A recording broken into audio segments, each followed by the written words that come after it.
अस्सलाम वालेकुम वरहमतुल्लाहि वबरकातुहू। व्यूअर्स, क्या हाल है? खैरियत से हैं? ठीक हैं। आज हम आपके लिए planning officer, research officer, assistant director और मुकाबले के दीगर इम्तिहानात में जो इस्लामिक स्टडीज़ का पेपर होता है उसके हिसाब से बेसिक जो मालूमात हैं इस्लामिक स्टडीज़ की, उसके लिए हम आपके लिए एक सीरीज़ लेके आ रहे हैं। तो आगाज़ करते हैं हम। इसमें हम कुछ सवालात हैं और उनके साथ साथ जवाबात भी आपको बता रहे हैं। तो शुरू करते हैं। पहला सवाल है, आखिरत का लुग़वी माना क्या है? तो इसका सही जवाब है पिछली बाद वाली। कुरान करीम ने आखिरत के लिए एक और लफ्ज़ इस्तेमाल किया है, तो इसमें मुख्तलिफ ऑप्शन दिए गए हैं। तो इसमें सही जवाब है अल हयावान। इसको हैवान नहीं आपने पढ़ना, अल हयावान। कुरान करीम में अल्लाह ताला ने इरशाद फरमाया है, वमा हाज़िहिल हयातुद दुनिया इल्ला लहवुन व लइब व इन्नद दारल आखिरता लहियल हयावान लौ कानू यअलमून। और ये दुनिया की ज़िंदगी तो सिर्फ खेल कूद है और बेशक आखिरत का घर ज़रूर वही सच्ची ज़िंदगी है। क्या ही अच्छा था अगर ये जानते। तो इसलिए इसका ऑप्शन अक्सर लोग अर्राद या सा लगा लेते हैं। तो इसमें अल हयावान, ये हैवान नहीं इसको पढ़ना, अल हयावान पढ़ना है। तो सही ऑप्शन अल हयावान है। बरज़ख किसे कहा जाता है? तो इसका सही जवाब है आलम कब्र को। ये जो हमारी ज़िंदगी है इसमें और आखिरत के दरमियान में एक आलम है जिसको हम आलम कब्र कहते हैं। इसको आलिम नहीं पढ़ना, जो इल्म वाला होता है। जिस तरह हम उलमा के लिए लफ्ज़ इस्तेमाल करते हैं, उसके लिए हम लफ्ज़ इस्तेमाल करते हैं आलिम, जबकि आलम का मतलब होता है जहान। तो यहाँ ये जहान यानी कब्र का जो जहान है उसको आलम बरज़ख कहा जाता है। तो कब्र से पहले जिधर सिर्फ अरवाह थी उसको आलम अरवाह कहा जाता है। अगला सवाल है हमारा कि नेक लोगों की रूहें कहाँ लेके जाई जाती हैं? तो इसका जवाब है इल्लीजीन में यानी बुलंद मकाम में। अल्लाह ताला की बारगाह में एक बुलंद मकाम है जिसको मकाम इल्लीजीन कहा जाता है, आला इल्लीजीन। तो नेक लोगों की रूहें वहाँ जाती हैं। बद लोगों की रूहें कहाँ जाती हैं? तो इसका जवाब है सिज्जीन में, सिज्जीन।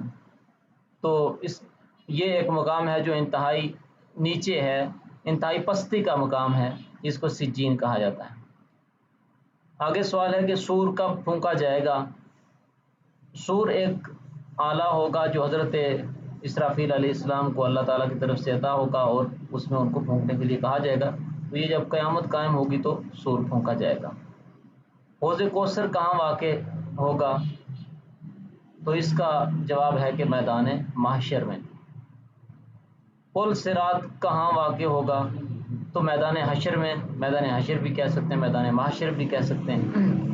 तो यहाँ हमारे यहाँ मैदान जो लिखा हुआ ऑप्शन है वो मैदान हशर में। नहर कौसर कहाँ है?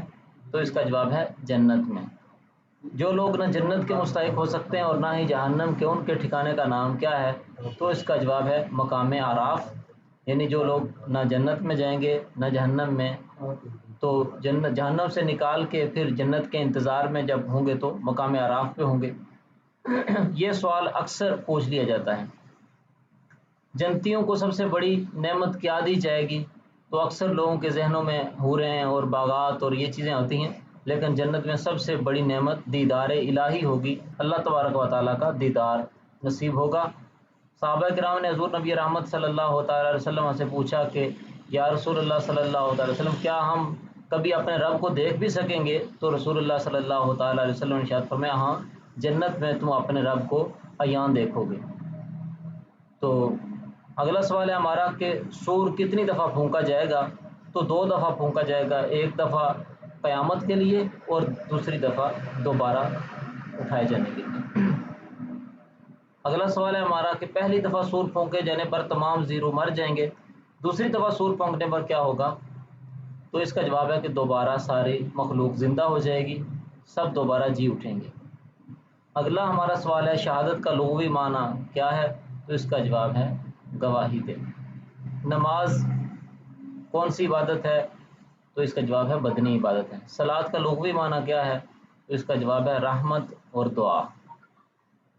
حضور نبی رحمت صلی اللہ تعالی وسلم کا نماز کے متعلق فرمان ہے کہ نماز کیا ہے؟ یہ آپشن دیے ہوئے ہیں، تین آپشن دیے ہوئے ہیں، احادیث تین دی ہوئی ہیں مفہوم حدیث کا، تو یہ سارے ہی ہیں، تو اس میں ہم ڈی آپشن استعمال کریں گے، یعنی تمام کی تمام جو حدیث ہیں یہ حضور نبی رحمت صلی اللہ علیہ وسلم کا فرمان ہے کہ نماز مومن کی معراج ہے، نماز دین کا ستون ہے اور جنت کی کنجی ہے۔ روزہ میں تین چیزوں سے روکا جاتا ہے، کھانے پینے سے، اور تیسری چیز ہے جماع سے۔ جماع سے مطلب ہے، جماع کا مطلب ہے جنسی تعلق قائم کرنے سے، سیکسل ریلیشن، اس سے بھی منع کیا گیا۔ وہ کون سی رات ہے جسے 1000 مہینوں سے افضل قرار دیا گیا ہے؟ تو اس کا جواب ہے شب قدر۔ وہ کون سے صحابی تھے جنہوں نے حضور اکرم صلی اللہ تعالی علیہ وسلم کو اپنے نواسے کا بوسہ لیتے دیکھ کر کہا تھا کہ میں نے تو کبھی اپنی کسی بیٹے کا بوسہ نہیں لیا؟ تو حضرت اقرا بن حابس رضی اللہ تعالیٰ۔ بیسٹ آف لک، اب ہمارے ساتھ جڑے رہیں تاکہ آپ کو نئی ویڈیوز اس حوالے سے وہ ملتی رہیں۔ بہت شکریہ، والسلام۔